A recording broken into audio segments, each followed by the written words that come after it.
जय श्री कृष्णा मैम। जय श्री कृष्ण बेटा। बहुत सारे कमेंट्स आते हैं, बहुत सारे कमेंट्स, और ये आज से नहीं तब से आ रहे हैं जब से मैंने फर्स्ट एपिसोड आपके साथ डाला था कि ऐसा लगता है कि मैम और वरुण का कोई पास्ट लाइफ कनेक्शन है।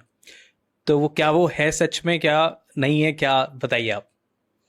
तेरा मुझसे है पहले का नाता कोई। हम्म। पास्ट लाइफ कनेक्शन उस हर व्यक्ति के साथ आपका कहीं ना कहीं होता है जिससे आप इमोशनली कनेक्टेड होते हैं। ओके। और इसके अंदर कुछ आपके साथ में कार्मिक जो चीजें आ जाती हैं वो ये डिसाइड करती है कि उस व्यक्ति के साथ जो आपका पास्ट लाइफ कनेक्शन है हम्म। वो आपके लिए सुखद है या दुखद है। कुछ रिलेशन ऐसे होते हैं जो बहुत स्टार्टिंग में सुखद होते हैं, बहुत अच्छे जा रहे होते हैं, और फिर एकदम से कुछ भी बदलता है।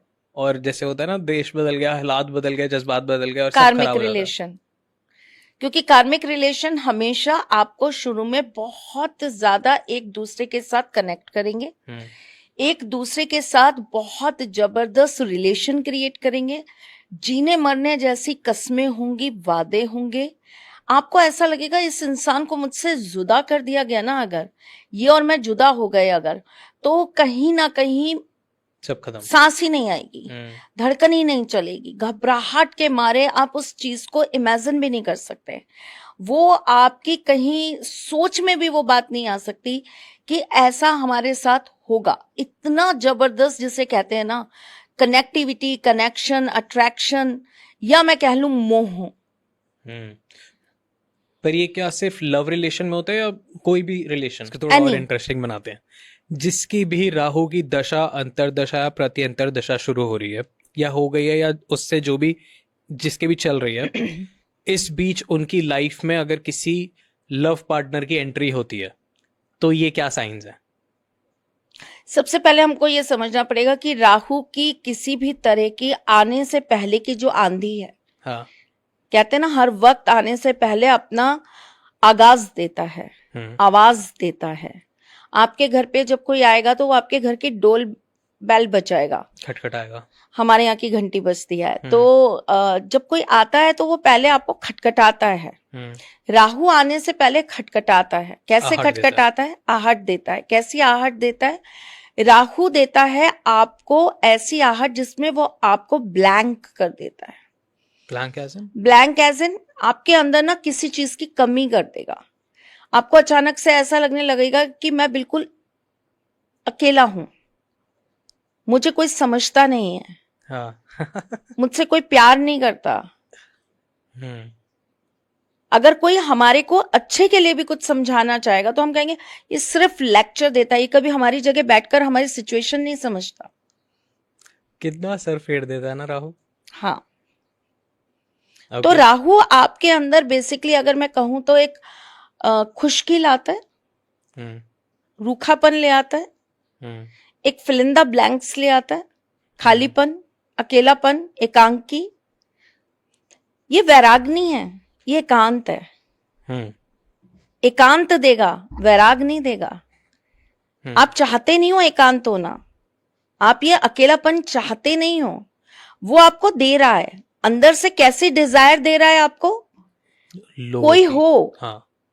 कोई हो जिसके साथ हम घंटों बातें करें। हम्म। मैं एक बहुत अच्छी सोसाइटी में रह रही हूँ, मेरे यहाँ नीचे बहुत अच्छा गार्डन है, मेरे यहाँ जिम है, मेरे यहाँ बहुत अच्छा जो है मॉर्निंग वॉक करने के लिए एक प्लेटफॉर्म है। हम यहाँ पे बढ़िया वो कर सकते हैं। लेकिन राहु क्या करेगा? आपको आपको वो एंजॉय नहीं करने देगा। कैसे? काश कोई होता जिसके साथ मैं यहाँ पर मॉर्निंग वॉक करती। वो काश जो है ना, वो राहु है। काश कोई होता जिसके साथ मैं वो जिम जाती, ना नॉमन तेल होगा ना राधा नाचेगी। फिर अचानक से एक ऐसा इंसान आपको मिल जाता है जो आपको लगता है अरे ये तो बिल्कुल वैसा है जैसा मैंने सोचा था, शायद तुम वैसी ही हो जैसा। जैसा मैंने हम्म। सोचा था। तो आपको क्या लगता है बस ये चांद सी महबूबा मेरी ही है या महबूब मेरा ही है? अरे वाह, तुम सुबह 6 बजे उठ के मॉर्निंग वॉक जाते हो। मैं कब से सोचती हूँ कि काश मैं भी जाऊं, कोई हो तो मैं उसके साथ जाऊं। वाओ, आपकी पहली ख्वाहिश पूरी की। या अच्छा, तुम जिम भी जाते हो? ओ वाओ, मैं कब से सोच रही हूं कि तुम जैसे जिम जाते हो तो मैं भी तुम्हारे साथ चलूं। तो आपको क्या लगता है सडनली ये तो मेरी सोची हुई सारी मैन्युफेस्टिंग पूरी होती जा रही है। मैंने जैसे जैसे जो जो चीज चाही थी मुझे वैसा ही इंसान मिल गया। ये मेरी दिल्ली ख्वाहिश थी कि ऐसा मिले, मुझे ऐसा ही मिल गया। अब मेरा राहु ने सोलमेट आ अपना गया। खेल खेलना चालू किया। हाँ, राहु ने आपको उस व्यक्ति के साथ जोड़ दिया। क्यों? क्योंकि ये आपके अंदर की दबी हुई वो डिजायर थी जिसने राहु ने वहां पर आपको ऐसे करके जकड़ लिया। अब आप ऐसे इंसान से बंधते चले गए, बंधते चले गए, बंधते चले गए। वो बंधन और गहरा और गहरा और गहरा होता चला गया। कहां से? एक तरफ से, और सामने वाले की तरफ से 0/सन्ना। अटैचमेंट राहु देगा, हाँ। तो आपको डिटैचमेंट लाना पड़ेगा केतु से। तो मतलब सिर्फ केतु ही है जो हमें बचा सकता है इस मोमेंट पे। इस मोमेंट पे आपको जो बचा सकता है वो बहुत कुछ है। जैसे कि सबसे बड़ी चीज ये है कि आपके अंदर का अगर मैं कहूं तो आपके अंदर की वो जागृति, चेतना, और वो चेतना जागृत करने का काम कौन करता है? केतु। डिटैच करके। आपका आपसे मिलन कराता है केतु। टेक्निकली जब वो होएगा तो आप बाकियों से डिटैच हो ही जाओगे। आपको सच पता लग जाता है ना, आंखों के सामने पता है कि ये सारे दिन फोन पर है। वो कह रहा है नहीं बेबी, मैं तो ऑफिस का काम कर रहा हूं, मैं कहाँ, मैं किसी के साथ चैट थोड़ा ना कर सकता हूँ। नहीं नहीं, ये किसी के साथ नहीं कर सकता, ये ऑफिस का काम कर रहा है। आंखों के सामने दिख रहा है आपको। ये राहु है। और केतु होगा तो केतु क्या करेगा? अच्छा कर रहे हो, कोई बात नहीं, लाओ दिखा दो जरा, मेरे भी मन का वहम दूर हो जाए। राहु आंखों के सामने होती हुई चीजों को इग्नोर करने पर विवश कर देता है। केतु आपके दिल को कड़ा करके आपको उस चीज का सामना करने की हिम्मत दे देता है। Nice, like I like Ketu.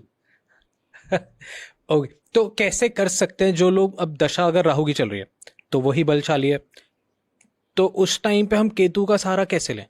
हम अपने केतु को भी उतना बल कैसे दें? धर्म, अध्यात्म, सात्विकता। राहु क्या है? तामसिकता। तामसिकता को जीवन से त्याग दो। दैट्स व्हाई मैं अज्यूम कर रहा हूँ कि जितना भी स्मोकिंग, अल्कोहल, नॉनवेज, ये सारी चीजें जो तामसिक में कैटेगरी में आई जाती है, यस, ये कंज्यूम करने के बाद या ये सारी चीजें करने के बाद ज्यादा एक्टिविटीज ऐसी होती है जहां पे आप राहु की चीज में फंसते हो। यस। राहु बहुत अच्छा भी है। अगर राहु देता है तो फिर ऐसा देता है कि कोई नहीं दे सकता, आपको बहुत जल्दी अमीर बना देगा। कलयुग का देवता है राहु, कलयुग का प्लैनेट है राहु, कलयुग में सब कुछ देने वाला है राहु। तो राहु को बहुत ग्लोरीफाई भी करके दिखाते हैं बहुत सारे लोग। तो ये भी है। तो फिर इतना उल्टा भी क्यों है? मतलब कि फिर ये क्या, मतलब अगर एक नॉर्मल इंसान जिसको कोई आइडिया नहीं है, एक जगह पे कहीं पे वो सुन रहा है कि कोई बोल रहा है कि राहु आएगा तो तबाही, नशा, आपका सर फेरा देगा, आपके प्यार मोहब्बत झूठा है, आपके साथ ये है। दूसरी साइड पे ऐसा बोला जा रहा है कि आपको करोड़पति बनाएगा जब राहु दश में, दुनिया वश में राहु देता है तो छप्पन फाड़ के देता है, कलयुग का देवता है राहु। तो हम राहु को सेंटर में ला ही नहीं पाते। या तो हम बहुत एक्सट्रीम अच्छा सोचते हैं, एक्सट्रीम बुरा सोचते हैं। राहु के पास जो देने की क्षमता है आपको, जैसे आपने कहा कि राहु 10 में, दुनिया वश में, लाल किताब वाले बोलते हैं। हाँ, लाल किताब वाले बोलते हैं। अब 10वें घर का राहु इंसान को क्या देता है? मल्टीपल चीजों के अंदर योगदान। ओके। यानी कि ऐसा व्यक्ति जो होता है वो कई तरह के बिजनेस या कई तरह के काम एक साथ में कर सकता है। और वो जो भी कार्य करेगा उसके अंदर से वो अपनी मेहनत से ज्यादा निकालने की कैपेसिटी रखता है। बहुत अच्छी बात है, बहुत अच्छा गुण है, बहुत अच्छी चीज दे रहा है राहु। लेकिन अगर इसको मैं इसी तरीके से यहां पर बात करूं तो यही आपको कम समय में बहुत ज्यादा पाने की जिज्ञासा भी देता है। अनलॉक कर गया आपको, क्या आपको पता लग गया कि आप कर सकते हो, तो फिर वो बढ़ ही जा रहा है। एग्जैक्टली अब आपका राहु 10वें में बैठा है, आपको पता है कि इसको देने की पावर बहुत है। हाँ। तो अब आप या तो एक ये है कि आप सोने की मुर्गी से लेने वाले आप जो हैं वो भिखारी बन जाइए, कि आपके पास रोजाना एक सोने की मुर्गी आएगी और आपको एक अंडा देके चली जाएगी, और वो अंडा अंडा आप जो है इकट्ठे करते करते करते करते आप करोड़पति बन जाइए, अरबपति बन जाइए, आप खरबपति बन जाइए। या एक अंडा आया, उसमें से आपने थोड़ा सा इतना सा अपने इस्तेमाल के लिए रखा और बाकी के आपने जो है उसको नए बिजनेस में लगा दिया। फिर आपके पास जो आया उसमें से आपने थोड़ा सा अपने इस्तेमाल के रखा, फिर आपने जो है दूसरे में लगा लिया। या फिर आप कैसे हो जाइए कि नहीं मुझे तो लालच है, ये अगर एक दे सकती है तो इसके पेट में कितने होंगे, एक ही दिन में सारा चाहिए, है ना। ये राहु डिस्ट्रैक्ट कर रहा है, इल्यूजन बना रहा है, ठीक है। अब क्या हुआ, अब आपके पास, अब आपको पता है एक और जो चीज राहु करेगा, वो क्या करेगा, आपको पता है अरे रोज एक अंडा तो मिल ही जाना है, हमें क्या करना है काम करके, हमें क्यों करना है मेहनत, रोज एक अंडा मिल जाएगा हमें। अब आज अंडा आया, अरे यार सुन वहां पे चलते हैं, वहां पे है ना बड़ी अच्छी चीजें हैं, अच्छा चल चलते हैं। भाई मैं कैसे चलूं, मेरी तो जेब खाली है। अरे तेरे भाई के पास बहुत पैसे हैं, मैं लेके चलता हूं तुझे। दूसरा भी दोस्त आ गया, यार तू इसको ले जा रहा मुझे नहीं ले जा रहा। अरे भाई कैसी बात कर दी, तू भी चल। वो अंडा 2 घंटे में बलि चढ़ गया। तो राहु देने की कैपेसिटी, मैं फिर बोल रही हूं, जैसे आपने कहा आपकी ही बात को सत्य बोल रही हूं कि राहु देने की कैपेसिटी बहुत ज्यादा रखता है, पर आप इनटेक करने के लिए कितना तैयार हैं। मैं खिलाने के लिए तो अभी आपको 50 रोटी खिला सकती हूं, आपका पेट कितना खा सकता है। आप उसको कैसे कैश करेंगे कि सुनो माँ आज एक काम करो, अभी तो मेरे को सिर्फ 2 रोटी की भूख लगी, आज 2 रोटी खिला दो, कल सुबह आऊंगा फिर 3 रोटी खाऊंगा या 4 रोटी खाऊंगा, सुबह खिला देना, फिर कल शाम को खिला। तो या तो आप उसको धीरे धीरे धीरे धीरे करके कैश कर लीजिए। तो राहु की एनर्जी को मैनेज कैसे करना है ना, ये अगर व्यक्ति सीख गया तो यही राहु आपको राजनीति में बड़े मुकामों तक पहुंचाता है, यही राहु आपको धनाढ्य बनाता है, यही राहु आपको फेम दिलाता है, यही राहु सोशल मीडिया पे आपको रातों रात चमकाता है, यही राहु आपका मान सम्मान कीर्ति बढ़ाता है, यही राहु आपको बदनाम भी करता है। ओके मुंह के बल गिराता भी है। गिर रहे हैं कुछ लोग, गिरे ही हुए हैं वो पहले से ही। जी। हम रिश्तों की बात कर रहे थे, राहु रिश्तों में गलत फहमी कैसे पैदा कर देता है, क्या ये सच है कि करता भी है, और अगर करता है तो कैसे कर देता है। राहु शक पैदा करता है, राहु आपकी रिश्तों के अंदर गलत फहमियां लेकर आता है। जैसे कोई सपोज करिए कोई वाइफ है, उसको हमेशा डाउट रहता है मेरा हस्बैंड किसी न किसी के चक्कर में, मेरा हस्बैंड अगर मम्मी की बहुत सुनता है इसका मतलब इसकी माँ ने इसके ऊपर कुछ किया है, इसको कुछ खिलाया पिलाया। अब वो खिलाया पिलाया उतारने के चक्कर में वो एक मौलाना जी के पास पहुंच गई, मेरी सास ने उनको ना कुछ खिलाया पिलाया। हाँ हाँ बेटा तू सही कह रही है, बिल्कुल खिलाया पिलाया है तेरी सास ने। अब क्या करूं महाराज, कुछ मत कर, मैं जैसा जैसा बताता हूं वैसा वैसा कर। 3-5 करा, ले जाकर उसको पिला दिया, उसको खिला दिया।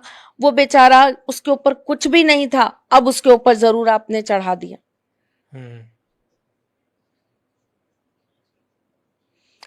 ये मेरी वाइफ अगर मुझे किसी चीज के लिए टोक रही है, रोक रही है, तो इसकी माँ इसको जरूर समझाती होगी। ये जब जब अपने भाई बहनों के पास जाती है ना, इसका बिहेवियर चेंज हो जाता है। तो ये तरह की जो गलत फहमियां हैं ये राहु क्रिएट करता है। Correct. तो जब ऐसी स्थिति आपको नजर आए कि आपके रिश्ते में कहीं ना कहीं कुछ गड़बड़ है या कुछ प्रॉब्लम हो रही है, तो सबसे पहले जो आपको करना चाहिए, आपको 2 सफेद कपड़े ले लेने हैं। कितने भी बड़े बड़े आप ले सकते हो, ये आपके ऊपर डिपेंड करता है, और आप चाहो तो मलमल के लो तो ज्यादा अच्छा रहेगा जी। एक कपड़े के अंदर आपको थोड़ा सा कपूर रखना है और उसकी आपको पोटली बना देनी है। दूसरे के अंदर आपको कपूर रखना है, 2 लौंग रखनी है, साथ में आपको 5 काली मिर्च रखनी है और उसकी भी पोटली बना देनी है। जो कपूर खाली वाला जो आपने पोटली बनाई है उसको आपको अपने और अपने पार्टनर के सिर से 7 बार घुमाना है हम्म, और किसी सुनसान जगह पर ले जाकर आपको ये पोटली खोलनी है और इसको जला देना है। ठीक है। कपड़ा भी जल जाना चाहिए। जिस पोटली के अंदर आपने बाकी का सामान रखा है, आपको अपने पार्टनर का हाथ लगाकर और उसको खुद अपना हाथ लगाकर शनिवार की रात्रि में एक दिए के अंदर सारा सामान रख देना है और इसे आपको पीपल के पेड़ के नीचे जाकर जला देना है। ये जो कपड़ा है ना, इस कपड़े को आपको वहीं पर उस पेड़ के आसपास किसी कच्ची जगह पर दबा देना है। ऐसा करने से आपके दोनों के रिश्तों के बीच में जो दिक्कत आ रही है, कड़वाहट आ रही है, वो धीरे धीरे करके खत्म हो जाएगी। ओके। राहु भ्रम का जाल फैला देता है और उसमें आपको उलझा देता है और बहुत बुरा फंसाता है। क्या ये सच है? बिल्कुल सच है। कैसे करता है? जैसा मैंने आपको अभी बताया यही सारी कि वो चीजें। भ्रम क्रिएट करता है, आपको दिखाएगा कुछ, होगा कुछ। ऐसा माना जाता है कि राहु इल्यूजन पैदा बहुत ज्यादा कर देता है। बहुत ज्यादा। कोई तरीका है इल्यूजन से बचने का? बिल्कुल है। बताइए। अगर आपको ऐसा लगता है कि आप राहु के कंट्रोल में आ रहे हैं या आपकी राहु की महादशा चल रही है, तो आपको प्रत्येक शनिवार के दिन माँ काली के मंदिर जाना है और वहां जाकर आपको सिंदूर और शहद चढ़ाना है। ओके। जो मन में लोगों के बहुत असंतुलन रहता है, बहुत कंफ्यूजन रहती है, बहुत इमोशनली टर्बुलेंस रहता है, कभी तो बहुत ज़्यादा खुश उठते हैं पर 1 घंटा भी नहीं होता है और बहुत सैडनेस आ जाती है।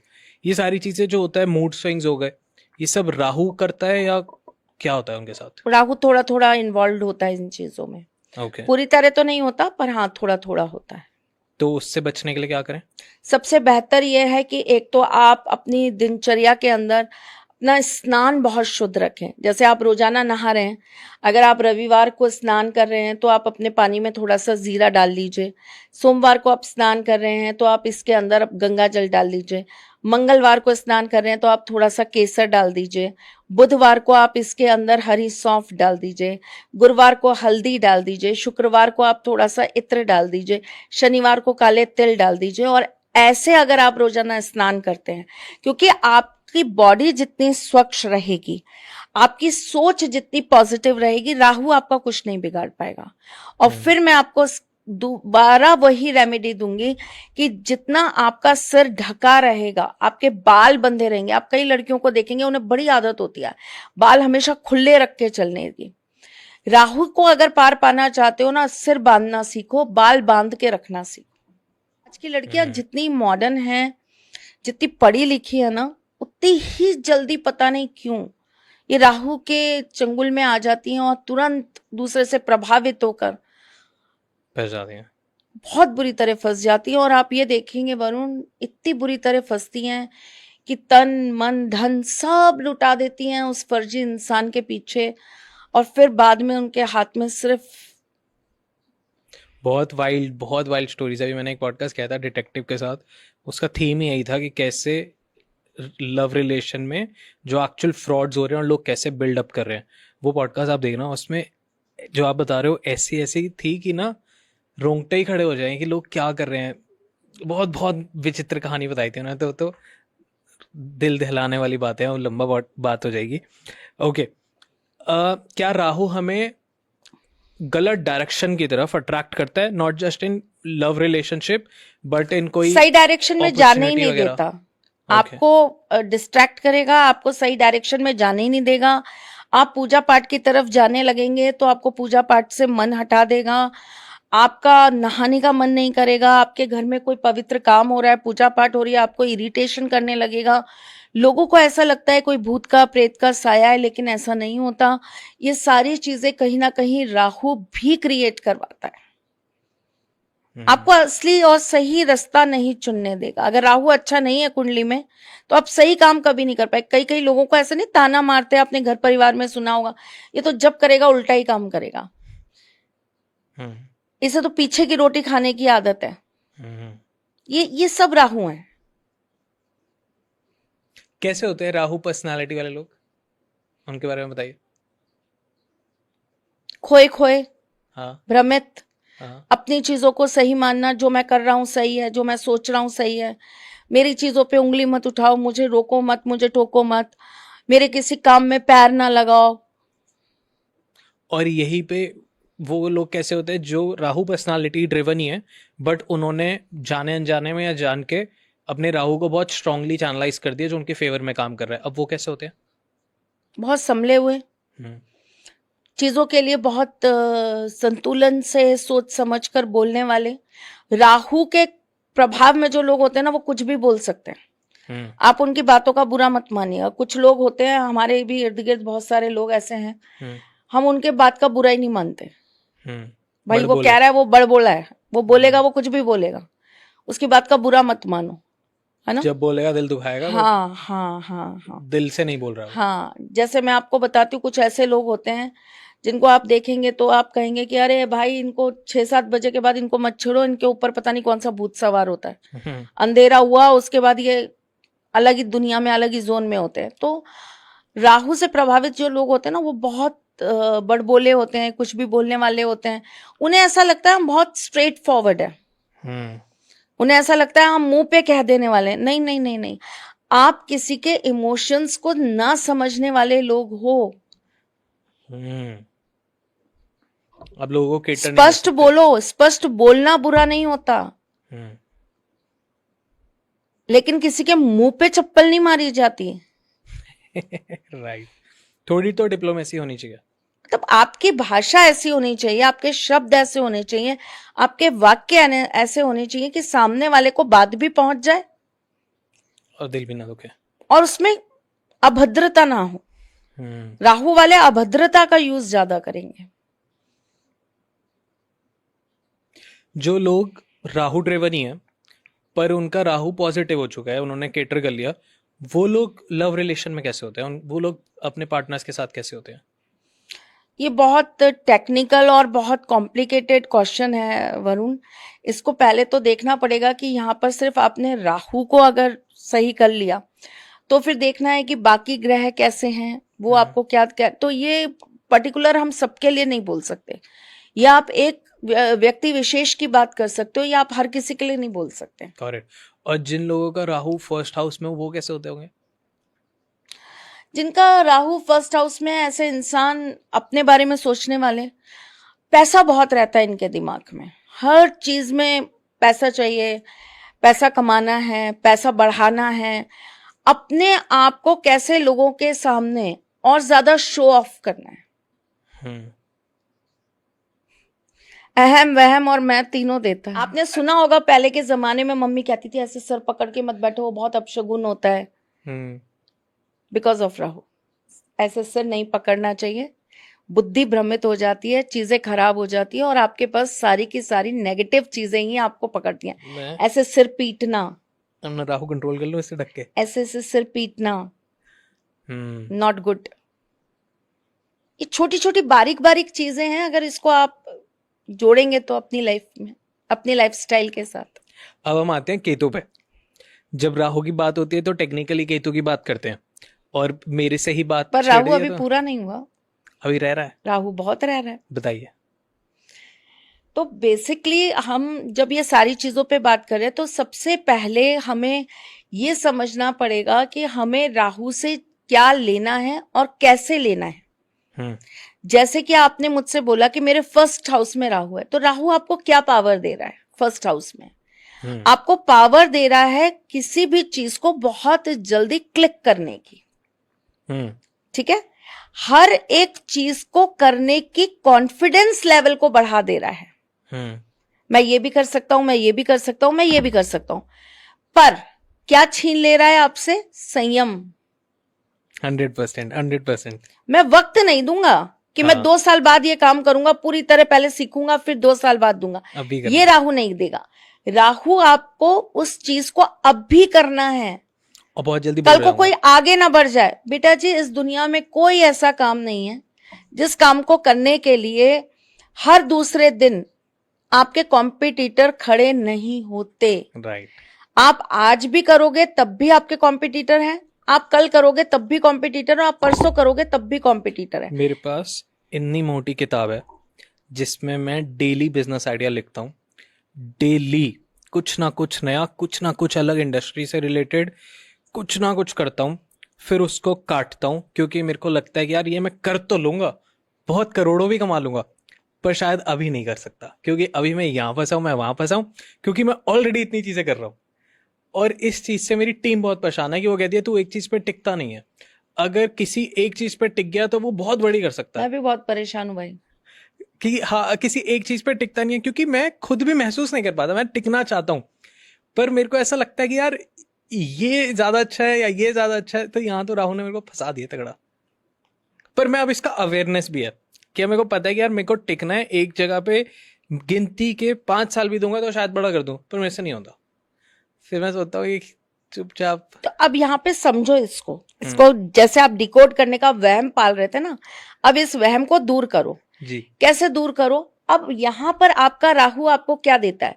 आपको पावर देता है ना, कि मैं कुछ भी कर सकता हूँ। ठीक है, अब आप किस चीज को यहाँ पर देखेंगे? आप ये देखेंगे कि मेरा 10वां घर जो है, मेरा 10th हाउस जो है, उसका लॉर्ड या उस घर से संबंध रखने वाली चीजें, चाहे वहां का नक्षत्र हो, चाहे वो उस घर का राशि हो या उसका लॉर्ड हो, वो सारी चीजें मुझे क्या करने के लिए सपोर्ट करती हैं। बहुत सारे लोगों की लाइफ में थर्ड पर्सन की एंट्री होती है, मतलब अच्छा खासा रिलेशन चल रहा हो तो थर्ड पर्सन लाइफ में एंट्री ले लेता है। ये क्या होता है? राहु ही कराता है। डिस्ट्रैक्शन। कई कई जगह राहु ही कराता है। शुक्र राहु कॉम्बिनेशन होगा तो ऐसा व्यक्ति कहीं ना कहीं किसी के साथ इन्वॉल्व होगा और उसके पार्टनर को इस चीज से बड़ा दुख या तकलीफ रहेगी। करेक्ट। कुछ लोगों की कुंडली में ऐसा होता है कि पता लग जाता है कि इनके साथ चीटिंग होगी या ये चीटिंग करेंगे। हाँ, इनके साथ चीटिंग होगी का सबसे बड़ा जो कुंडली छोड़ो, हमारी बॉडी के ऊपर भी बहुत सारे साइंस होते हैं। बताइए। तो आप देखोगे किसी के बाल बड़े अच्छे हैं, बड़े सिल्की हैं, बड़े खूबसूरत बाल हुआ करते थे और अचानक से उसके बाल जो हैं वो नीचे से दो मुंहे हो गए। दो मुंहे मतलब एक एक बाल के दो मुंह हो गए, ओके। है ना, और रफ हो गए, बहुत खराब हो गए बेसिकली। हाँ, और बड़े टूटना स्टार्ट हो गए। आप देखोगे कि अचानक से ऐसे व्यक्ति की चीजें जल रही हैं।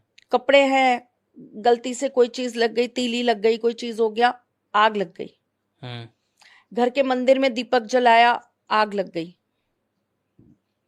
कोई फाइल्स पड़ी थी, कोई चीज पड़ी थी, आग लग गई।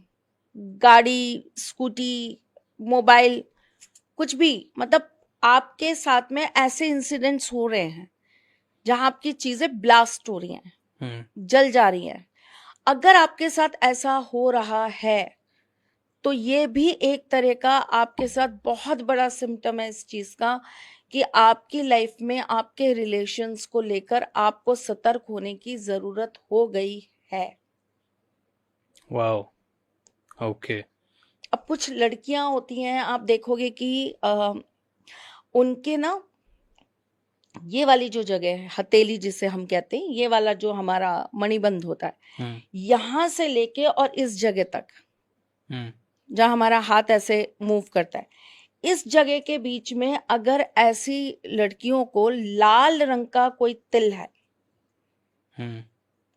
तो उसे पिछले जन्म के कार्मिक रिलेशन मिलेंगे और जिंदगी भर वो किसी ना किसी तरीके से उसके साथ रहेंगे, जो उसको दुख और दर्द समय समय पर देते रहेंगे, चाहे वो उससे कितना भी डिटैच हो जाए।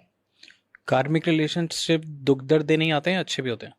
दुख दर्द ही ज्यादा देने आते हैं। अच्छे नहीं बहुत ही किस्मत अच्छी हो तो कुछ अच्छा देने आते हैं। ओके। है ना, तो जरूरी नहीं है कि वो आपका लाइफ पार्टनर ही हो सकता है वो आपका कोई रिश्तेदार हो सकता है वो आपकी दादी हो, आपकी नानी हो, आपकी मौसी हो, आपकी बुआ हो। आपके रिश्ते की बात कहीं चल रही थी, उन्होंने बात आपकी वहां जाकर कुछ कर दी और आपका रिश्ता ही टूट गया। कहते हैं ना, ये पता नहीं क्यों मेरी कुंडली में शनिचर बन के बैठा है, जब देखो मैं कुछ अच्छा काम करने जाता हूं ये मेरे काम को बिगाड़ देता है। और पर्टिकुलर एक पर्सन होता है आपकी लाइफ टाइम होता है वो। करेक्ट। अच्छा, आप उससे कितना भी कटने की कोशिश कर लीजिए, आप उससे कितना भी दूर होने की कोशिश कर लीजिए, कुछ समय बाद कुछ ऐसा होगा कि फिर आपका उसके साथ में ही लेन देन हो जाएगा। हम्म। अब बहुत सारी लड़कियां कहेंगी माँ हमारी सास, ये बहुत बड़ा कार्मिक रिश्ता है। ननद, ये बहुत बड़ा कार्मिक रिश्ता है। हम्म। तो मैंने जो सिम्टम अगर आपको बताया है, अगर वो है बॉडी पर, तो कोई भी रिश्ता, एनीवन, बट वो कहीं ना कहीं आपके दुख, आपकी पीड़ा, आपकी तकलीफ का कारण रहेगा ही रहेगा। कुछ लोग अपनी जॉब में फंस जाते हैं, कॉर्पोरेट जॉब्स में ज़्यादातर देखा जाता है, जहाँ पे क्विट करने की पॉसिबिलिटीज़ बहुत मुश्किल होती है, क्योंकि फैमिली का प्रेशर है, रिस्पॉन्सिबिलिटीज़ है, EMI ट्रैक है। उसमें उनके जो सीनियर्स होते हैं, मे बी मैनेजर या बॉसेस, वही इतने ज़्यादा टॉक्सिक होते हैं कि उनकी नॉर्मल लाइफ में सब सही है, फैमिली अच्छी है, रिलेशन अच्छा है, घर में बच्चे अच्छे हैं, बट वो वहाँ से निकल नहीं सकते, और बॉस पीड़ित करे जा रहा है कि उनको ये थॉट्स आते हैं कि यार सुसाइड कर लूँ, या फिर इतनी खराब जगह फंस गया और यहाँ से निकला भी नहीं जाता। ये तक कार्मिक रिलेशन हो सकता है? बिल्कुल हो सकता है। यहाँ तक तो कोई सोचता ही नहीं। इससे कैसे बचे, क्या रेमेडी करें?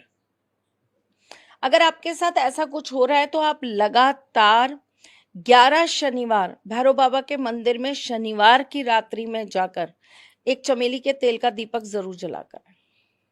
एक एक फेज था मेरी लाइफ में जहाँ पे ना मैंने बहुत ज़्यादा स्मोकिंग स्टार्ट कर दी थी, बहुत ज़्यादा एडिक्टिव, राहु, मतलब दिन की एक एक डिब्बी ख़त्म हो रही थी, and I was just working, दिमाग लगा रहा हूँ स्मोक कर रहा हूँ, दिमाग लगा रहा हूँ स्मोक कर रहा हूँ। और फिर पहले वो शुरू ऐसे ही हुआ था कि कुछ कुछ चीज़ें थी, तो मेरे को उससे पहले ऐसा फेज था जहाँ पे मेरे को ना कोई स्मोक भी कर रहा हो ना तो मेरे को बर्दाश्त नहीं होता था, कि मेरे को एलर्जी हो जाती थी या खांसी आने लग जाती थी, उस स्मेल से बहुत गंदी सी, बहुत वेयर्ड हो जाता था। फिर उसके बाद अब जब टीम बनाई तो टीम में ही कुछ लोग स्मोक करते थे, तो एक दिन ऐसी कुछ था कि मस्ती में यार ट्राई करने में, एक्सपेरिमेंटल आदमी हूँ, तो मैं गया कि मेरे को भी दिखाओ यार क्या होता है, कैसे होता है, और मैंने ट्राई किया, बट फिर उसके बाद कुछ नहीं हुआ। बट एक फेज लाइफ में ऐसा आया जहाँ पे स्मोकिंग इतनी ज़्यादा बढ़ गई, और ऐसे हो गई कि मैं डेली 8-8 10-10 सिगरेट पी रहा हूँ। ये क्या हो रहा था? कहीं ना कहीं राहु का कनेक्शन आ रहा और हो, मैं अपने क्योंकि आप को ना, राहु धुआं है, स्मोक है। मैं अपने आप को ये समझा पा रहा था कि हाँ जिस दिन मन करेगा छोड़ भी दूंगा, पर मैं छोड़ना चाह नहीं रहा था, या छोड़ना पता नहीं क्या हो रहा था, तो मैं एक कर रहा कंफर्ट था। जोन में आ जाता है इंसान। तो ये राहु मेरा उससे कैसे इफेक्ट हो रहा था? क्या वो और ज्यादा बेटर हो रहा था, क्योंकि मैं अपने आप को जस्टिफाई कर रहा था कि यार मैं ब्रेक के लिए पी रहा हूँ, भ्रम, मैं दिमाग इधर से उधर डाइवर्ट अहम, कर रहा हूँ। वहम, मैं, तो ऐसा बोला जाता है कि धुआं ही है राहु, धुआं है राहु, तो उससे सिगरेट से भी रिलेटेड है। धुआं। तो वो काम कैसे कर रहा था मेरी लाइफ में उस समय, और मैं कर क्यों रहा था? क्योंकि वो आपको ये समझाता है, या वो आपको कहीं ना कहीं ये कनेक्ट करता है आपके साथ कि मैं सिगरेट पी रहा हूं तो मेरे को बड़ा रिलैक्सेशन मिल रहा है, हाँ हाँ मैं सिगरेट पी रहा हूं तो मैं और ज्यादा सोच पा रहा हूँ, हाँ, मेरे थॉट प्रोसेस और बढ़ रहे हैं। क्रिएटिव हो रहा हूँ। आपको एक एकांत में लेके जाता है। हाँ, पर पहले पता है, अंदर आपके अंदर एक एकांत जागृत करता है, रिवाइंड करिए, रिप्ले करिए। हाँ, एक एकांत जागृत करता है, फिर उस एकांत को तोड़ने के लिए आपके अंदर किसी के होने की एक अपेक्षा पैदा करता है, डिजायर पैदा करता है। हाँ, तो वो जोन कैसा होगा? तुम्हें अकेले रहना पसंद होगा। हाँ, जाएगा ऑफिस की टेरेस पे जाता था, किसी को नहीं बताता था, शांत होता था। ठीक है। फिर तुम्हें धीरे धीरे कैसे लगने लगा होगा कि मेरे अंदर बहुत कुछ है, कोई सुने से। आई गेस मैं और ज़्यादा शांति हो रहा था। पता है, I would like to say smoking is very injurious to health, और कोई भी प्लीज़ इससे मोटिवेट या ट्राई ना करे, बहुत बहुत बेकार चीज़ है। और सबसे अच्छी बात यही होती है कि जब राहु का प्रभाव चल रहा हो तो आप किसी और को अपना एडवाइजर बना लो, आप किसी और की एडवाइस लेने लग जाओ। अगर दैट इज क्या द हो रहा हो? Best remedy. अगर क्या हो रहा हो? राहु जब आपके ऊपर प्रभावी हो रहा हो तो हम्म। आप किसी और की एडवाइस से काम करो, खुद की एडवाइस से काम मत करो। अपनी मैं को एक्टिव ना करके हम्म। आप ये कह दो नहीं भाई जो ये कहेंगे मैं वही करूंगा, सरेंडर मोड में आ जाओ। राहु आपको एक जगह पे टिक के क्यों नहीं रहने देता? राहु आपको कड़क बनाता है। मैं झुकूंगा? मैं क्यों झुकूंगा? मैं नहीं झुकूंगा। अक्षय कुमार की पहली मूवी आई थी, मूवी का नाम याद नहीं है, वो आप लोग प्लीज कमेंट करके बताना। गाना याद है मुझे, लैला को भूल जाएंगे, मजनू को भूल जाएंगे, हम्म। आने वाले प्रेमी अब कसमें हमारी खाएंगे, हम्म। है ना? उसके अंदर जो वो थे ना शक्तिमान, हम्म। वो उस लड़की के फादर थे। ओके तो उन्होंने, हाँ मूवी का नाम याद आ गया, सौगंध। ओके। तो उन्होंने सौगंध खाई थी भाई कि हाँ वो कुछ मर्जी हो जाए, वो अक्षय कुमार से अपनी लड़की की शादी नहीं होने देंगे। ठीक है। तो एंड में कुछ ऐसा होता है, सर्कमस्टांसेस ऐसे होते हैं कि उनको करनी पड़ती है वो शादी। हम्म शादी हो गई, शादी हो गई तो वो क्या करते हैं कि जब शादी हो जाती है तो सब कहते हैं कि भाई अब तो तेरी अकड़ खत्म हो गई, अब तो लड़की की शादी कर दी तूने यहाँ पे। तो वो कहते हैं कि मतलब जो भी उनका नाम था, नाम भूल गई, वो कहते हैं कि नहीं, कल भी मेरा सिर ना झुका, चौधरी कुछ होते हैं, कल भी मेरा सिर नहीं झुका था, आज भी नहीं झुका है और आगे भी नहीं झुकेगा। और वो ऐसे गन रखते हैं और ऐसे अपना सिर यूं करके अपने आप को गोली मार लेते हैं। हम्म। कितनी मतलब अकड़ कि सिर नहीं झुकेगा, तो झुकेगा नहीं साला पुष्पाराज, है ना। तो जो ये अकड़ है ना, ये देता है राहु। और वहीं पर आप अपने आप को फ्लेक्सिबल कर लें, सरेंडर मोड में आप आ जाएं कि झुक गया सर तेरे दर पे आके, बस खत्म। आई गेस हाँ, मेरे को लग रहा है कि मेरी सेल्फ टॉक भी ऐसी होती है, बहुत घमंड, बट वो सारी की सारी जाके वो जो टिक जाती है ना, वो कृष्ण जी, हनुमान जी, शिव जी के आगे ऐसे जाके सरेंडर मोड। हाँ। और मेरे को लगता है बस वही एक तरीका है जिससे मैं आज तक बचा हुआ सर्वाइव कर पा रहा हूँ। हनुमान जी संभाल सकते हैं, राहु राहु ठाकुर जी संभाल सकते हैं, क्योंकि जो राहु है वो सांप है, और सर्प के ऊपर नाच जो नाचा था वो हमारे ठाकुर जी ने नाचा था। कालिया नाग के ऊपर नाचती हुई ठाकुर जी की फोटो का लॉकेट अगर आप विशेष रूप से अपने भाग्य स्टोन के साथ जड़वाकर, या आपके भाग्य रुद्राक्ष के साथ जड़वाकर अगर आप सिद्ध कराकर पहन ले, तो राहु कभी आपको दिक्कत नहीं कर पाता। वहीं अगर आप अपने कमरे में, या आप अगर पढ़ रहे हैं और आपका दिमाग भटक रहा है, नहीं यार मुझे तो बहुत जल्दी पैसा कमाना है, मुझे शेयर मार्केट में पैसा लगाना चाहिए, मुझे ये करना चाहिए, मेरे दोस्त ने कितनी जल्दी पैसा कमा लिया, आपके दिमाग में अगर ये सारी बातें आ रही हैं, तो फिर आपको एक तस्वीर कालिया नाग के ऊपर नृत्य करते हुए ठाकुर जी की अपने कमरे में जरूर लगानी चाहिए। जिन लोगों राहु का प्रभाव वास्तु पे हो तो अपने मुख्य द्वार पे लगाइए। जिन लोगों के साथ बहुत फ्रॉड हो जाता है, वो राहु की वजह से होता डिपेंड्स, है। Terms and conditions apply. जो लोग बार बार ये एक्सपीरियंस करते हैं कि उनके लव पार्टनर कभी ब्रेकअप पैचअप या फिर ब्लॉक अनब्लॉक करते हैं, ये भी राहु की वजह से हो रहा होता है। बिल्कुल राहु की वजह से हो रहा होता है। और यही तस्वीर ठाकुर जी की नृत्य करते हुए कालिया नाग के ऊपर अपने वॉलपेपर पे लगा लीजिए, और उसके ऊपर एक नंबर लिख दीजिए। नंबर लिखिए 177771। ये चीज़ मैंने आपसे शायद पहले भी डिस्कस करी है, मे बी ऑफलाइन, कि मैं किसी पे ट्रस्ट नहीं कर पाता बहुत जल्दी। अगर मैं रिस्पेक्ट कर लेता हूँ, मैं आदर कर लेता हूँ, सम्मान कर लेता हूँ, मैं घमंड नहीं दिखाता, बट मेरे को ना अंदर से ना उन पे ट्रस्ट नहीं होता बहुत जल्दी। ये भी राहु कराता है। तो आज हम जानना चाहेंगे वरुण वाधवा से कि वरुण वाधवा, आप क्या ट्रस्ट करते हैं हम पर? हाँ हाँ, ये झूठ है कि सच है? ये आपको फिगर आउट करना पड़ेगा क्योंकि मेरे को सबको यही बोलना पड़ता है, क्योंकि अब आप टेक्निकली समझो। नहीं, मुझे टेक्निकली ये पॉडकास्ट आगे तभी जाएगा जब ये आज सच बोलेगा। सच बोल रहा हूँ, सच बोलता, अभी तो मैं आ रहा हूँ बार बार। अगर मैं ट्रस्ट नहीं करता तो मैं बार बार नहीं आता। नहीं भैया, तू वो क्या कहते हैं, विद्या रानी की कसम खा। अरे ये नहीं होता गंगा जल इसके हाथ में रख के कसम खिलवाओ। ट्रस्ट मैं तो जो करते हो ना। कहूंगा सच आप कहूंगा, आप सच के मेरे सिवा को कुछ नहीं देखो, मैं कहूंगा। सच ही बोलता हूँ, मैं राहु थोड़ा हूँ। राहु से प्रभावित है? नहीं नहीं हाँ हाँ, नहीं नहीं, नहीं नहीं, हाँ फेशियल हाँ एक्सप्रेशन से भी पता लगता है। हाँ। कैसे? झूठा। नहीं, कैसे पता लगता है कि राहु राहु वालों लोगों की पर्सनालिटी कैसी होती है? झूठा, छलिया छलिया, छलावा। नहीं, मैं सच में बहुत प्रभावित हूँ आपसे। ये प्रभावित अलग बात है, बात ट्रस्ट की हो रही है। ट्रस्ट तो है ही। अब मैं क्यों हूँ यहाँ पे? मैं बनना आता ही नहीं, आप सोचो। वो तो तेरा राहु है, बिजनेस है। बिजनेस क्या है यहाँ पे? बिजनेस नहीं है यहाँ पे तो। ये तो बिजनेस है। ये नहीं, ऐसा नहीं होता। आप बताओ, आपको क्या लगता है, मैं यहाँ बिजनेस के लिए आता हूँ या नॉलेज के लिए आता हूँ? बात ट्रस्ट की हो रही है, ना बिजनेस की हो रही है, ना नॉलेज की हो रही है, बात ट्रस्ट की हो रही है। मैं- आपको कितना प्रतिशत ये लगता है कि वरुण मुझ पर ट्रस्ट करता है? और आपको क्या लगता है कि मैं किसी भी ऐसे इंसान के साथ बिजनेस भी करूंगा जिस पे मैं ट्रस्ट नहीं करता हूँ? वो तो मजबूरी है, पॉडकास्टर्स की मजबूरी है भाई, उनको हमें झेलना ही पड़ेगा। अगर अगर सिर्फ पॉडकास्टर होता तो आप बहुत सारे ऐसे चेहरे देखते जिन लोगों को लोग गालियां दे रहे होते। मैं नहीं बुलाता सबको। हाँ, पॉइंट तो है इस बात में, इसने बुलाया तो नहीं। कि मेरे को इसके साथ काम करने में बस यही मजा आता है कि मैं इसके साथ में ना फुल ऑन जो चीजें जैसी हैं इसको रियलिटी में फेस कराती हूँ। मैं इसको कामाख्या लेकर गई, उसके बाद मैंने इसके साथ कामाख्या का पॉडकास्ट बनाया। मुझे मालूम था ये गड़बड़ करेगा, राहु बैठा है ना सिर पे, मुझे पता था ये गड़बड़ करेगा। इसने वहां जाकर ब्लैक पहना, फुल ब्लैक।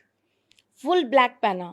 मैं टोक सकती थी, मैंने नहीं टोका। मुझे मालूम था कि मैं अगर इसको अभी टोक के चेंज करा दूंगी, ये आपके सामने एक जेन्युइन राय नहीं रख पाएगा। बहुत बहुत ही मुश्किल से आ रही है ये राय आपके पास तक। बताओ। हाँ, सच में ये लड़का बहुत बीमार रहा है, हॉस्पिटल तक पहुंचा, ड्रिप्स लगी, इसको कैसे मैं लेकर आई हूँ वापस मैं जानती हूँ। तो ऐसा नहीं है, इसने बहुत मेहनत भी की है, इसने मेरी हर एक चीज़ को स्वीकारा है कि अच्छा ठीक है आप कह रही हो, पहले ये करते हैं, अगर ये चीज़ ठीक रही फिर पॉडकास्ट बनाएंगे। तो जैसे आज हम लोगों का डिसाइडेड था कि हम बात करेंगे प्लूटो, यूरेनियस और नेपच्यून के बारे में, लेकिन ये जैसे ही आया मैंने बोला नहीं, आज हम इस पर बात नहीं कर रहे हैं, आज हम बात कर रहे हैं राहु पर। बोला ठीक है मैम, राहु पर करते हैं। सो मुझे ऐसा लगता है कि ये ट्यूनिंग, ये कंफर्टेबिलिटी मुझे किसी के साथ नहीं आती।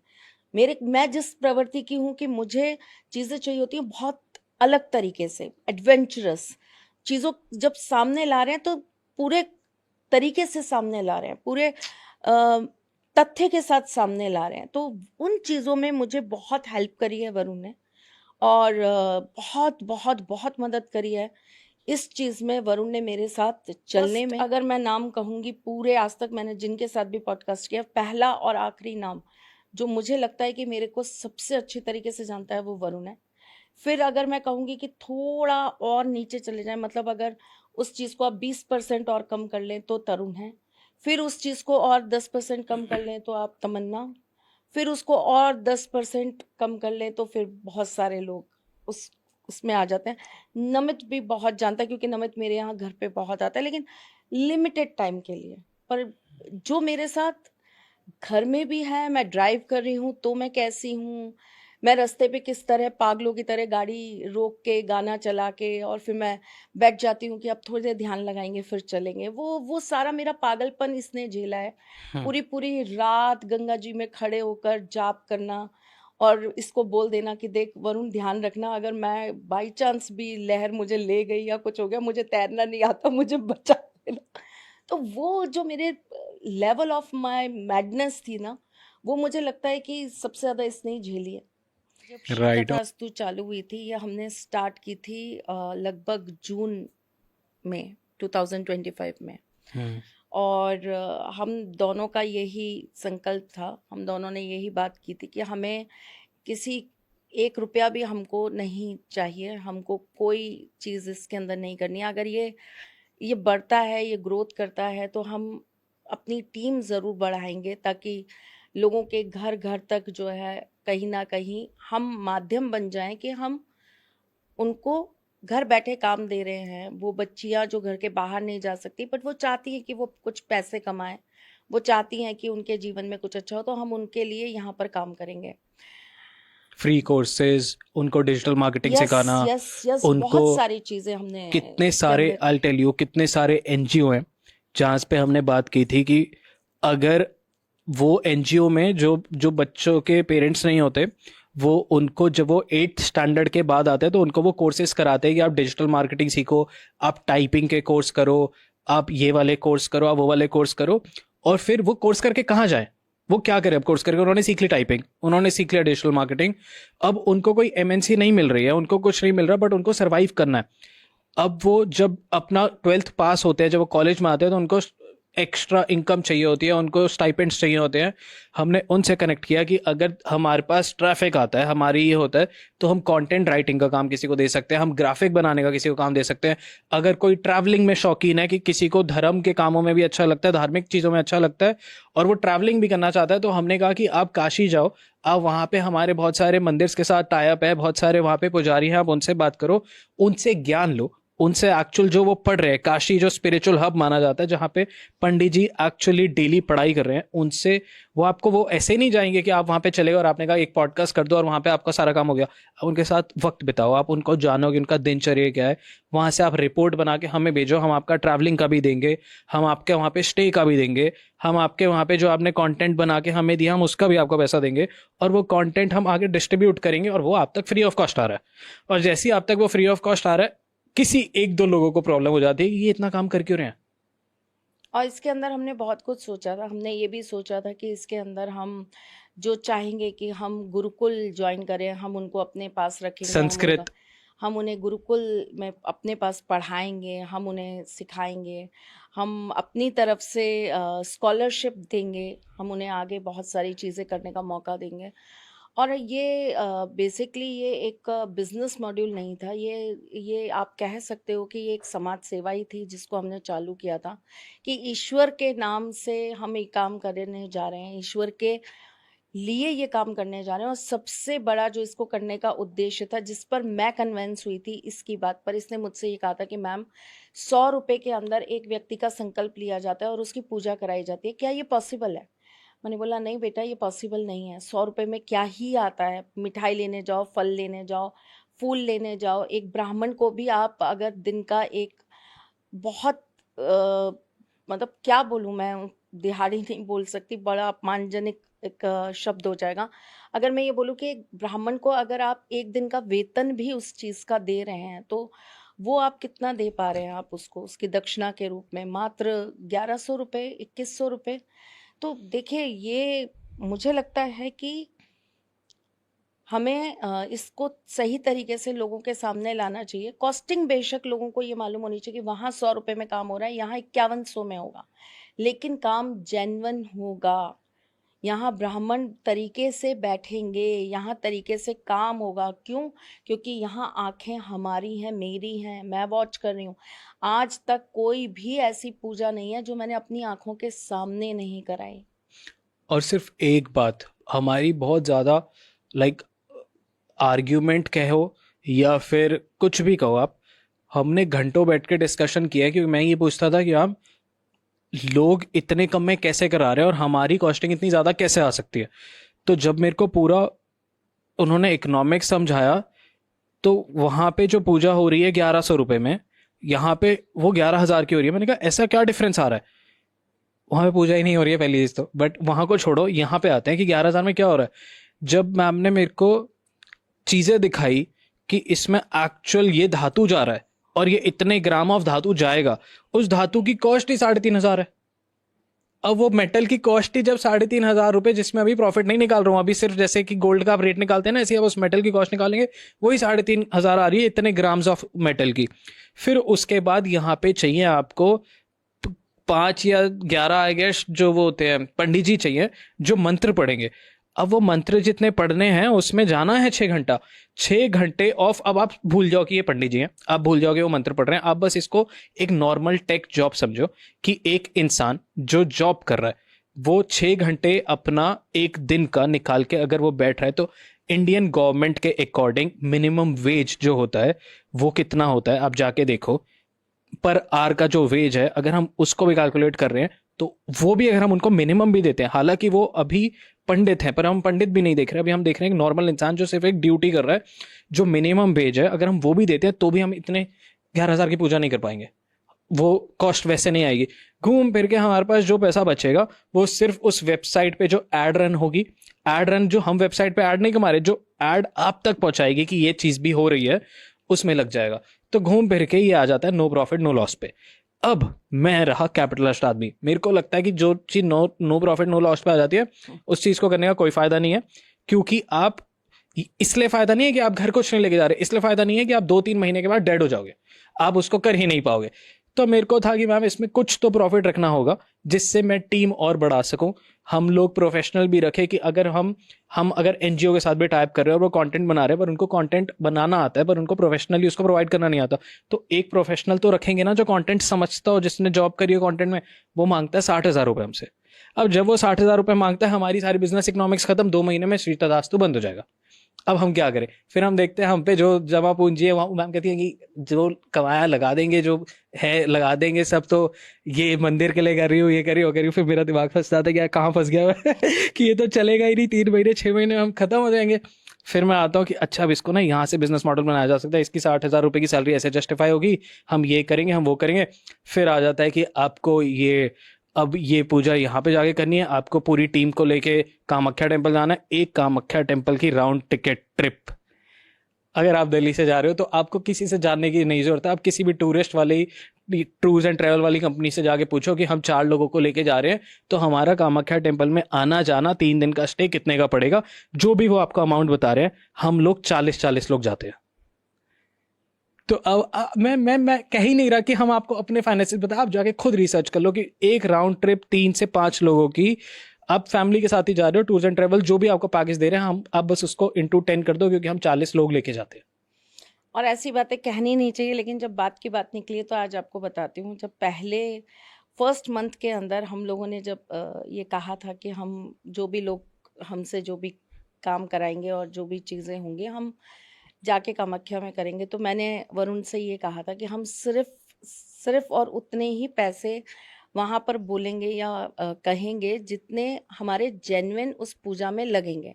हम अपने आने जाने रहने खाने का पैसा नहीं जोड़ेंगे, क्योंकि वो तो हम वैसे भी जाते या वैसे भी हम वहाँ करते हैं। और टीम की रही बात, तो ये माता रानी के लिए ये समझ लो कि कहीं ना कहीं मेरा अपना वो है कि मुझे करना है, मैं करूँगी।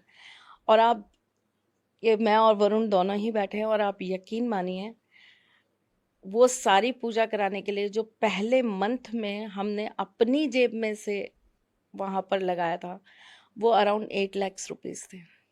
आई रिमेम्बर, मेरे तो होते भी नहीं है इतने तो निकल जाती है जान। बट एनीवेज हमारा प्लान वाज बिग, हमारा प्लान वाज समथिंग कि हम इसको बहुत बड़े लेवल पे लेके जाए, हम हमें ये लेके नहीं जाए था कि कि हम दिन की 100 पूजाएं करेंगे, हमें ये फॉरेनर्स था आए। कि हम एक करेंगे, पर वो एक ऐसी होगी कि सामने वाला वो कहेगा कि हाँ इससे बेहतर कुछ नहीं।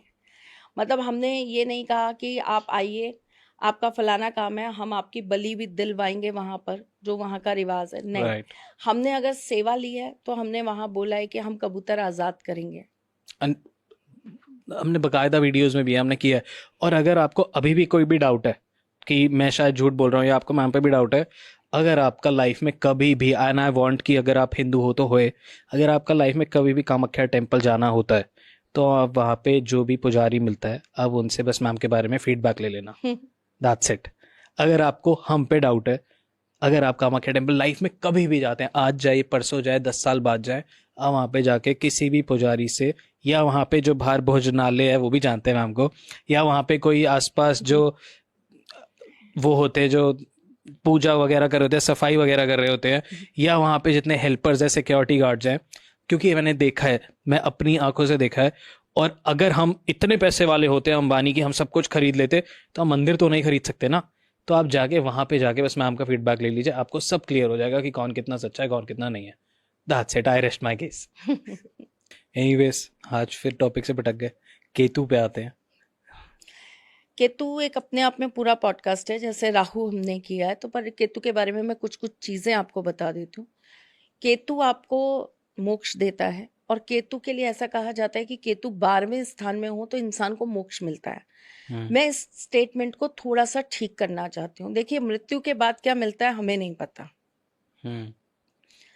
कहाँ जाएंगे मुझे नहीं पता। अगर हम अपनी कथा और चीज़ों के बारे में अगर हम ज्ञान प्राप्त करते हैं, और अगर हम मार्गदर्शन लेते हैं अपनी पुरानी कथाओं से, तो एक व्यक्ति जिसने पूरी जिंदगी धर्म का काम किया लेकिन एक छोटी सी गलती कर दी, उसको नरक मिल गया।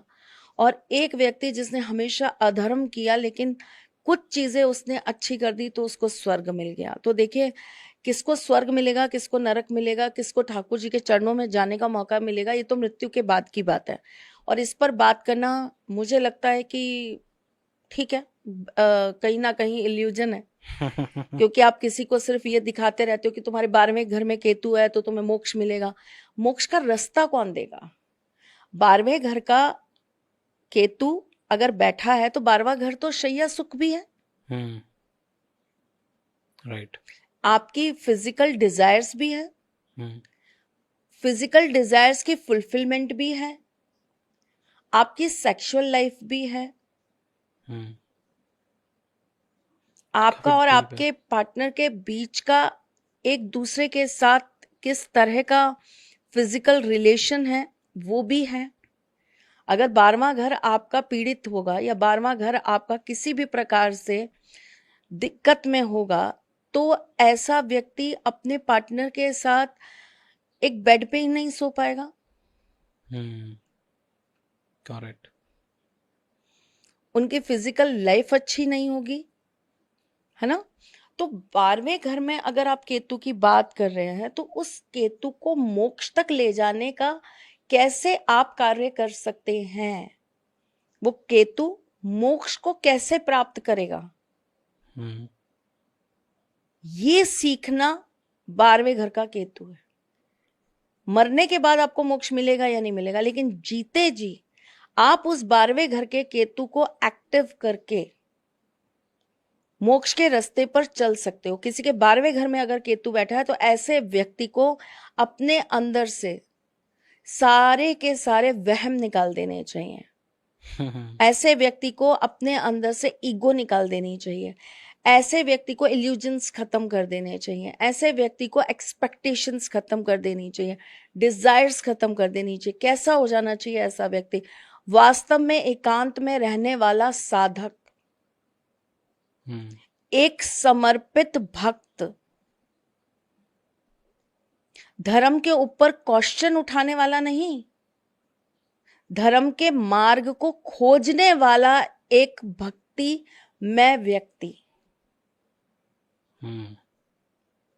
केतु भी अपने आप में, जैसे गौतम बुद्ध थे, भक्ति के मार्ग पे चल पड़े थे, अध्यात्म को रास्ता बना लिया था, स्पिरिचुअलिटी को अपने लाइफ का एम बना लिया था। उन्होंने किसी चीज पर उंगली नहीं उठाई। राम कैसे थे, आप राम को मानो नहीं मानो, आप कृष्ण को मानो नहीं मानो, आप हनुमान जी की पूजा करो नहीं करो, उनको किसी धर्म से, किसी बात से, किसी भगवान से कोई दिक्कत नहीं थी। उन्होंने अपना एक अलग रास्ता, अपना एक अलग वे निकाला, जिसे उन्होंने एक अलग धर्म के रूप में सामने ला दिया। वो था बौद्ध धर्म।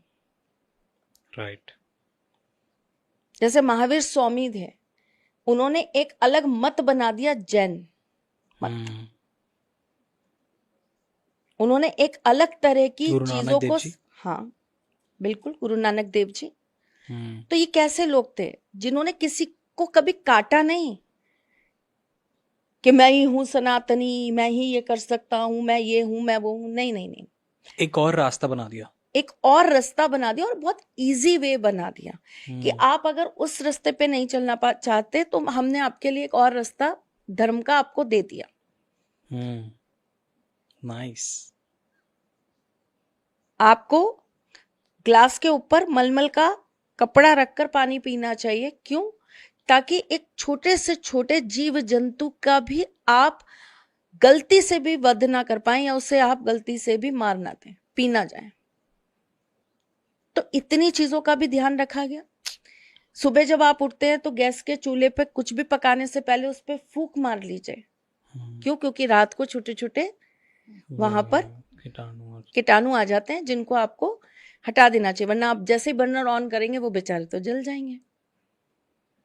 तो ये बहुत छोटी छोटी बातें। हमें रात को खाना नहीं खाना चाहिए, शाम को खाना खा लीजिए। क्यों? इससे बॉडी हमेशा सही ऊर्जा को प्रवाह कर पाती है। ये सारे छोटे छोटे सिद्धांत जो हैं वो जैनिज्म ने सिखाए। स्वीट। तो इसमें कुछ ऐसा बुरा नहीं था, है ना।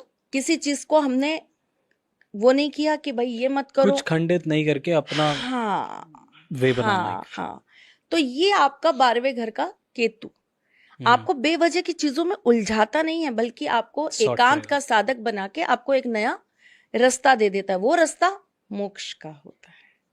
खुद तो मोक्ष पाता ही पाता है, अपने पीछे अपने साथ जुड़े हुए लोगों के लिए भी वो रास्ता तैयार कर जाता है, जिस पर जाकर वो कल को मोक्ष की प्राप्ति कर पाते। क्या होता है ना वरुण, दो तरह से काम होते हैं। एक होता है कि आप मेरे पास आए, आपने मुझसे पूछा मेरे राहु बैठा है लग्न में, बता दीजिए, मैंने आपको बताया, आपने को कोई रेमेडी दे दीजिए, मैंने आपको छोटी छोटी रेमेडी दे दी। लेकिन अगर मैं और गहराई में उतरती हूँ तो मुझे पता चलता है कि नहीं, ये लग्न का जो राहु है ये आपको आपके पिछले तीसरे जन्म से बहुत कुछ दे रहा है, और आपका जो बार बार चीजों का अटक जाने का काम है वो वहीं से आ रहा है। ये कब खोलेगा? ये तब खोलेगा जब आप अपनी लाइफ के 49 इयर्स कंप्लीट कर लोगे।